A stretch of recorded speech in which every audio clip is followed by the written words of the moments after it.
வணக்கம் ஆன்மீக அன்பர்களே. இன்று நாம் பங்குனி உத்திரத்தின் மகத்துவம், விரத விதிகள் மற்றும் இதனால் கிடைக்கும் ஆன்மீக பலன்கள் பற்றி அறியப் போகிறோம். பங்குனி உத்திரம் என்பது ஏன் சிறப்பு வாய்ந்த நாள்? இந்த நாளில் எந்த தெய்வங்கள் திருக்கல்யாணம் கண்டன? இதில் விரதம் இருந்தால் என்ன பலன்? அனைத்தும் தெரிந்து கொள்ள வீடியோவை முழுமையாக பாருங்கள். பங்குனி உத்திரத்தின் சிறப்பு: தமிழ் வருடத்தின் கடைசி மாதமான பங்குனியில் வரும் உத்திரம் நட்சத்திர தினம் மிக முக்கியமான ஆன்மீக நாளாக கருதப்படுகிறது. இந்த நாளில் பல தெய்வங்கள் திருமணம் கண்டதாக புராணங்கள் கூறுகின்றன. முருகப்பெருமான் தெய்வானையுடன் திருமணம் நடந்தது திருப்பரங்குன்றத்தில் இந்த நாளில்தான். இதே நாளில் சிவபெருமான் பார்வதியம்மையை மணந்தார். மீனாட்சி அம்மனும் சுந்தரேஸ்வரருடன் கல்யாணமானார். ராமரும் சீதையுடன் பந்தம் கொண்டார். அத்தனை தெய்வங்கள் திருமணம் செய்து கொண்ட நாளாக இத்தினம் முக்கியத்துவம் பெறுகிறது. அதனால் பங்குனி உத்திர தினம் திருமணப் பெருவிழா என்று சொல்லப்படுகின்றது.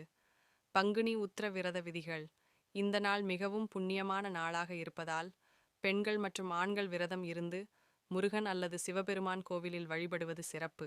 விரதம் எவ்வாறு அனுஷ்டிக்க வேண்டும்? காலையில் விரதம் தொடங்கவும். குளித்து பூஜை அறையில் விளக்கேற்றி முருகனுக்கு அர்ச்சனை செய்யவும். ஓம் சரவணபவ மந்திரத்தை தொடர்ந்து ஜபிக்கலாம்.